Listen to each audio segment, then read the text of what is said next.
Today's Daf Yomi, one of my favorite dapim in all of Shas, is Kiddushin, Kiddushin 29. And we're going to start with the Mishnah on 29a. The Mishnah tells us, Kol mitzvah haben al ha'av, any mitzvah of the son that's on the father. The Gemara is going to explain what that means. Anashim chayavim v'nashim peturos. Men are obligated, but women are exempt. There are certain dapim, that are meant to be studied for hours and days and weeks. And this is one of those dapim. We're just not doing it justice by going through it quickly. But this is the greatness, but also one of the things that's hard to take about the Daf Yomi, that sometimes we want to spend an entire year on one daf, but we can't. So this is all the mitzvahs of the son and the father. The men are obligated, but not the women. All mitzvahs ha'av ben, any mitzvah of the father and the son, both men and women are obligated. All mitzvahs ha'seisha zman grama, and any time-bound positive commandment. What's a time-bound positive commandment? It's a mitzvah that you have to do that's dependent upon time.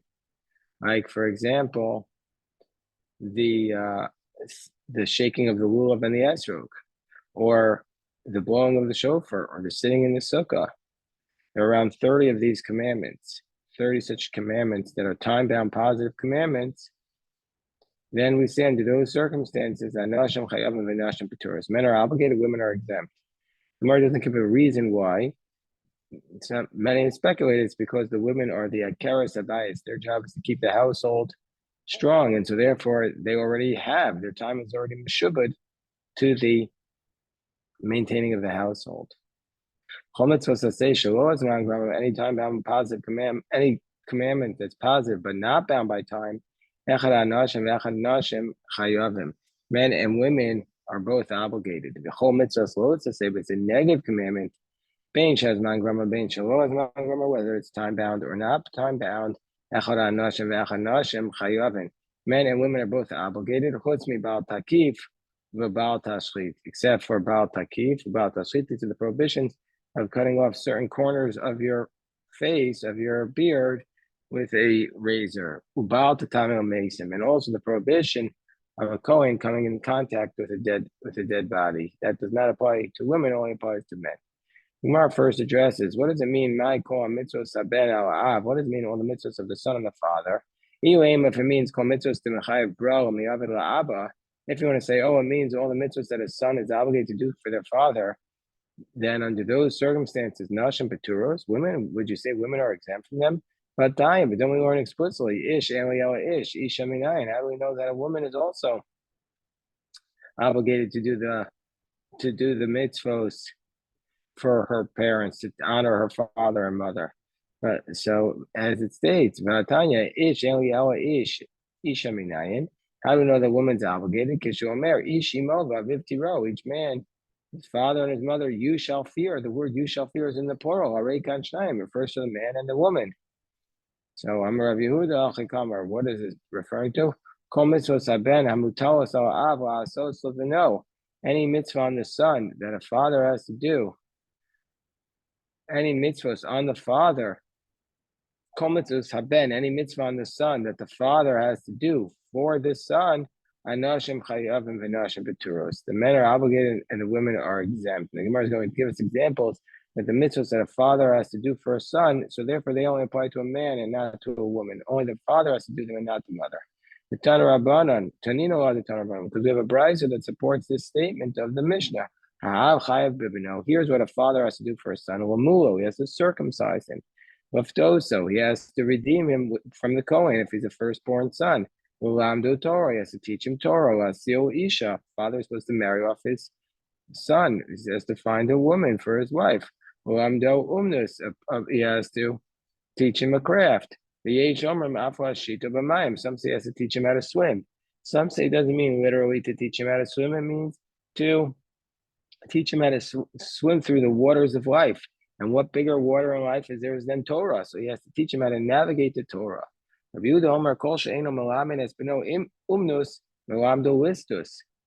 said, Rabbi Yehuda says, whoever does not teach his son a craft, is teaching him how to be a robber, how to be a bandit. The Gemara says, you really think he's teaching him how to be a robber? It's as though he's teaching him how to be a robber. How do we know that he's teaching him that the father is obligated to circumcise his son?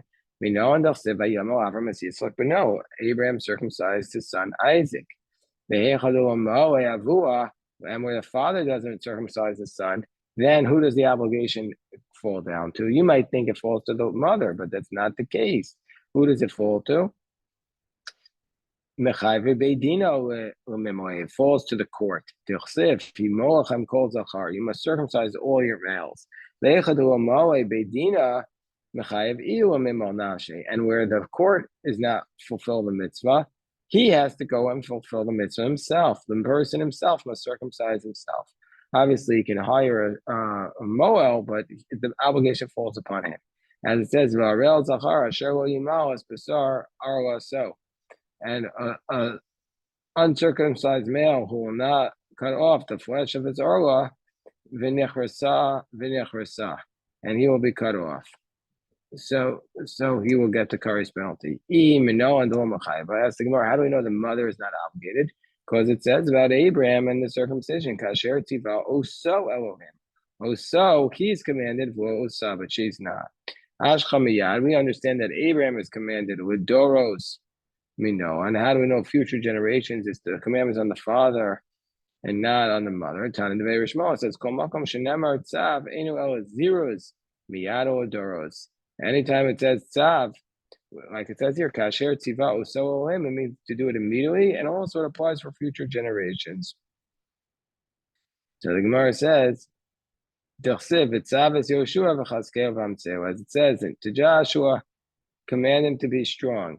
That's miyad. Uadoros, and how do we know for future generations? But it says, Minayom asher tziva Hashem, v'hala adoros dechem. Hashem is commanding you for future generations. So that's how we know that the word tzav means from now and for future generations. And that's the word that's used in the context of circumcision in the commandment to Abraham.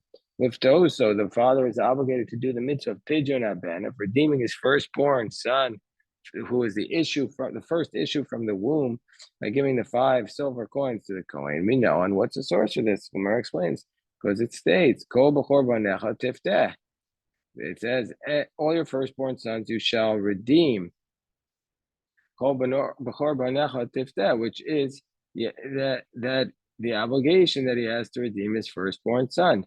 So the Gemara says, and when the father doesn't redeem him, the man has to redeem himself. Because it says, redeem, you shall redeem. But we change that gears and it says tifteh, but you read it as tipadeh, redeem yourself. How do we know that she doesn't have to redeem him? Because it says, not only does she not have to, if she does redeem him, it's ineffective because she's not commanded. And how do we know that?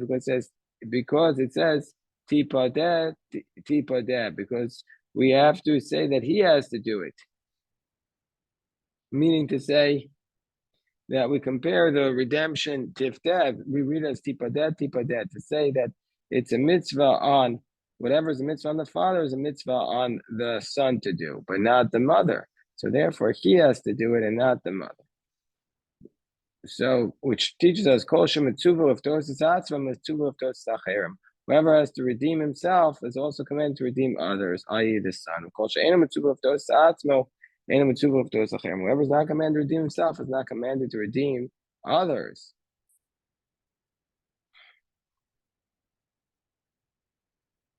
How do we know she's not obligated?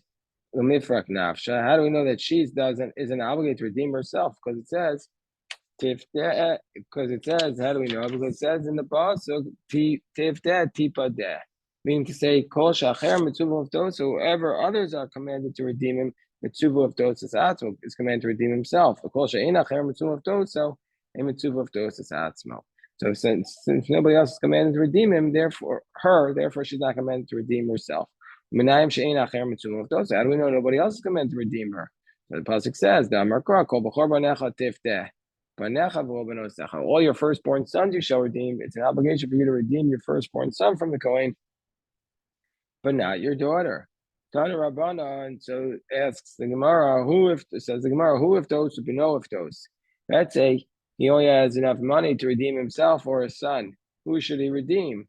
Who called him with no? He should redeem himself before his son. That's what the price says. Redeem himself and then his son. Because you give yourself oxygen and then you redeem the person next to you. Whereas Rabbi Yehuda says, but no kodmo. No, you redeem your son first. Why?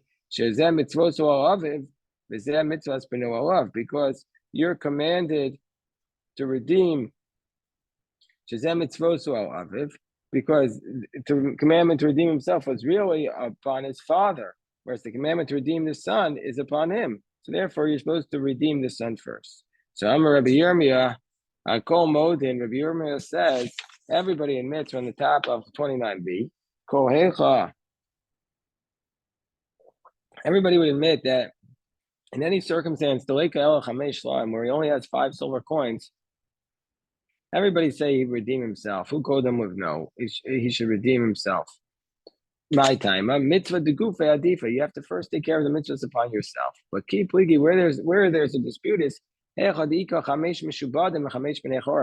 5 silver coins that are free and clear, and 5 silver coins that somebody else has a lien on. So, or that you have a lien on them that you could co-collect them.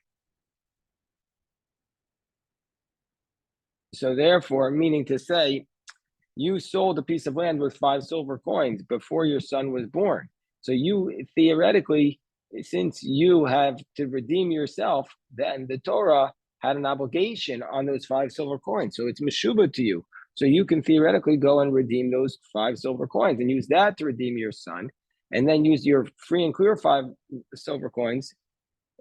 You can take those 5 silver coins from the land which you had sold earlier and claim that and redeem yourself, and take the 5 silver coins that are free and clear to redeem your son. So Rabbi Yehuda Savar Malva Dechsiva B'Torah K'Ksuva V'Shtar Dami. Rabbi Yehuda says, since this loan, i.e., since the fact that this obligation to pay the Kohen 5 silver coins for yourself was like it was written in the contract, and so therefore, Bahani Chamesh, with the 5 silver coins that you have free and clear, Parak Lebre, redeem your son. Vazel Kohen, and then the Kohen should go V'Tarafel Chamesh Meshubadim L'Didei. And then the Kohen should go and claim those 5 silver coins that he had from the land that he had sold, and say, I need this to redeem this man himself. Now, technically speaking, the guy could push him off by saying, listen, how do I know that you're the Kohen who's going to come and take it? But nevertheless, this is the theoretical argument of the Gemara. So the Gemara is, but whereas the Chachamim say, even though it's written in the Torah that you have to redeem yourself with 5 silver coins, it's not like it's written in the contract. The Hilcha Mitzvah the Gufei Avid. So therefore, just redeem yourself with the 5 silver coins, and you can't, and the Kohen can't come and claim those other 5 coins from the free and clear from the property that he says he has a lien on them. Tana Rabbanan, so the Gemara asks the fundamental question: Liftos espinogo alos regel. Let's say he has the money, the opportunity to either do one of 2 mitzvahs, either to redeem his firstborn son, or else to go make a pilgrimage to the temple. He can't do both. So what should he do? So the Rabbanan say first he should do the mitzvah of redeeming his son, and only then afterwards, if he has money, should he make a pilgrimage. Whereas Rabbi Yehuda says, that no, he should make the pilgrimage, and only afterwards should he redeem his son. What's the logic of Rabbi Yehuda? The Gemara says, it says explicitly, Shazu mitzvah veris, v'zu mitzvah sheino veris. Rabbi Yehuda's is a mitzvah that's passing. You're going to lose the opportunity to do the pilgrimage. And so it's a passing mitzvah. Never underestimate the opportunity, the responsibility to do a passing mitzvah. This is a passing mitzvah. Don't take it for granted. Rabbi Yehuda says, do the pilgrimage, and afterwards you'll redeem your son. So Bishla Rabbi Yehuda could come taima. That's Rabbi Yehuda's logic. Or Rabbanan my taima. Why did Rabbanan say do the mitzvah of redeeming a firstborn son? It's not that they don't agree with the concept of a passing mitzvah. It's just that they say in this specific case there's a verse. The Amar Kra. First it says redeem my firstborn sons, and only afterwards in the pasuk does it say, right afterwards, do not go to my face, do not see my face empty-handed. So we see from here that a very, very important concept of redeeming a firstborn son comes before the pilgrimage. Tana Rabbanan, Minayin Shemayu Chamesh Bana Michamesh. Nashim, I don't know if he has 5 sons from 5 wives. Shechayev of those school, and then he has to redeem all of them. So it says the Gemara, it says in the verse, Kol b'chor banecha tifteh. All my firstborn sons you shall redeem. So the Gemara explains, Pshita, it's obvious that if you're from 5 different women, that you have to do the firstborn redemption. The Torah says it relies upon the opening of the womb. So, and clearly there are 5 different women, so they all have a different womb opening. So for sure you have to redeem all of them. Mara says, no, I might have said, okay, derive it from a nachla, from the fact that when mi bechor nachla, you derive the firstborn son from a firstborn son of inheritance.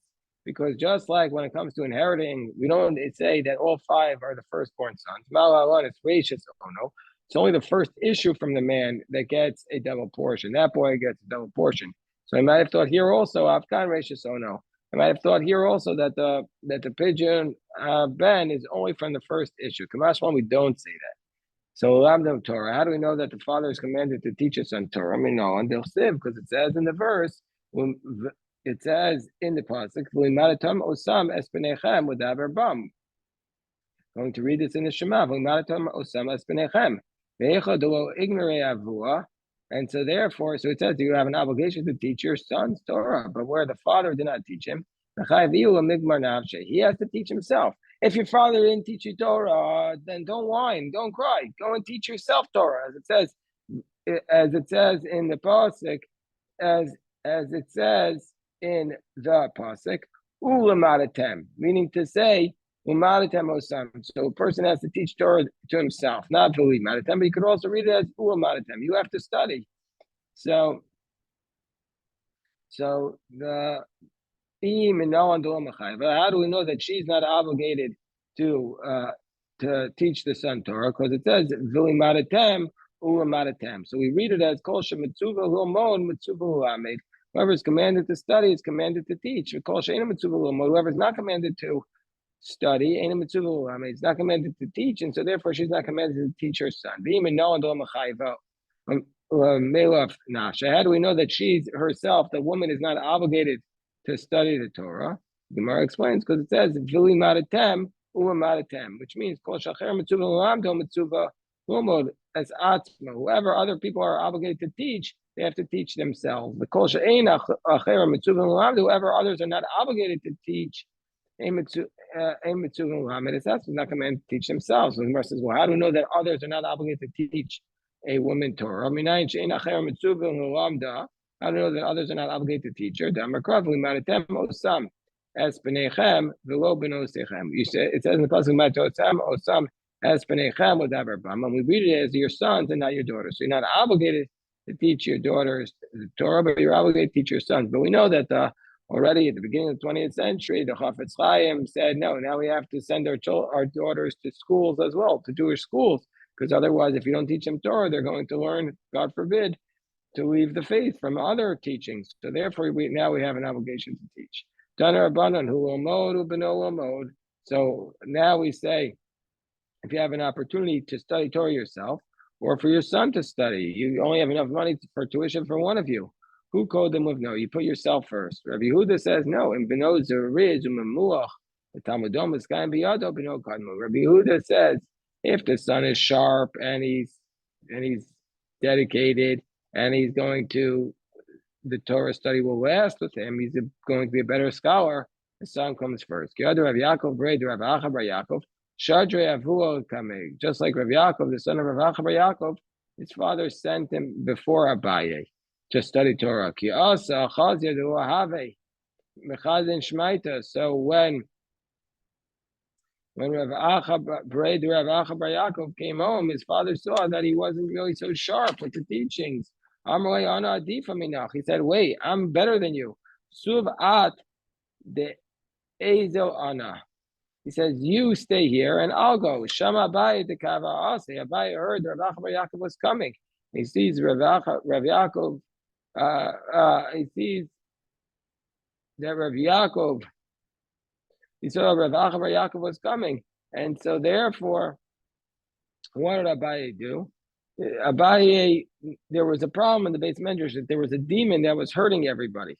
And if you can ask, when those of us who go to Benedict's incredible Mishnah share at 4:00, one of us who goes there has to remember to remind him to say, Benedict, tell us your pshat on today's daf, because Benedict once gave a beautiful shir about this. So that there was this demon that was in the base medrash that was attacking the rabbis. The Kiyave Ayui betraying that even if you went up with two men at the same time, I feel be a mama, even during the day, have a asi have a Mrs. then the demon would attack them. So Abai said, nobody should invite Rabbi Yaakov to their house. So because maybe as a result of this, he'll be attacked by the demon, and a miracle will happen, and he'll get rid of the demon. All bas ba'u be'rabanan. So therefore, Rabbi Yaakov was unaware of this. He went to sleep in the base medrash. Idmile kitanina de shiva rishvasa. It appeared to him like a snake with 7 heads. Kol kriya dekara. Every time he bowed down. What does it mean every time he bowed down? Every time Rabbi Yaakov bowed down during the Amidah, there are 7 bows in the Amidah. 7 times you bow down in the Amidah. So every time he made one of these bows, then his head was removed. What are the 7 times you bow down? At the first 2 blessings, you bow down at the beginning at the end, the beginning of Modim and the end of the Modim. And then when you take 3 steps back, those are the 7 stops.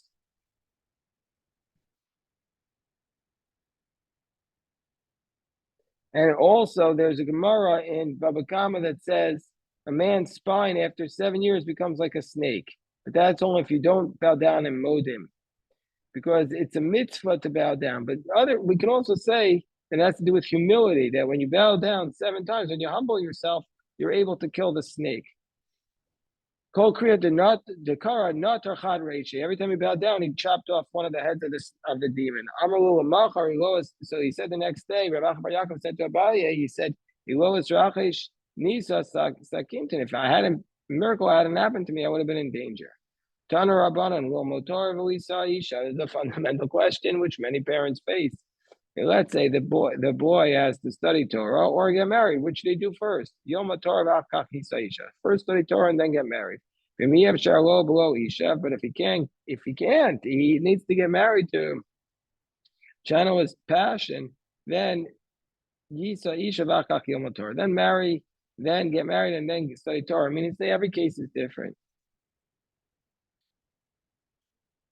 Amar Rav Yehuda Mashmul halacha no say isha v'achach yom Torah. So Rav Yehuda says, "Name Mashmul, get married and then study Torah." Rav Yochanan says, "How are you going to get married and then study Torah?" Rechayim b'tzavaro v'yasok b'Torah. You're going to have a neck around your a millstone around your neck, and you're going to study Torah.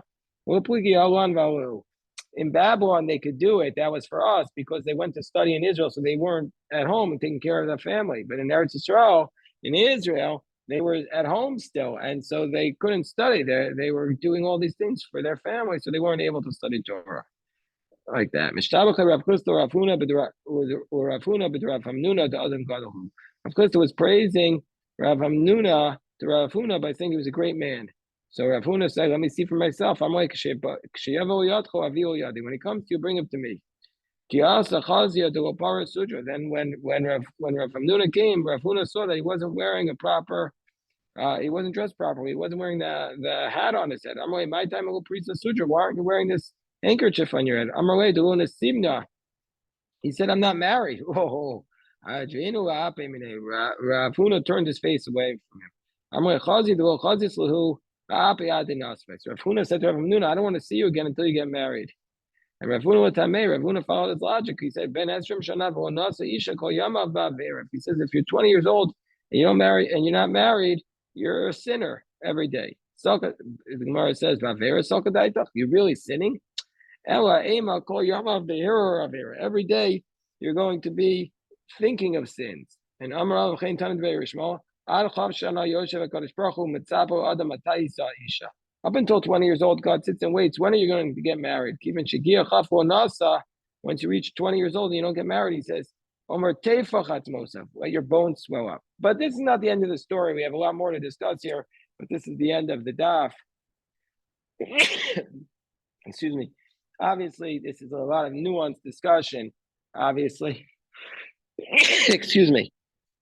And there's a lot more to discuss, but we'll pick it up tonight and tomorrow, and at 8 o'clock we'll review the daf again. But for now, we're going to do the slichos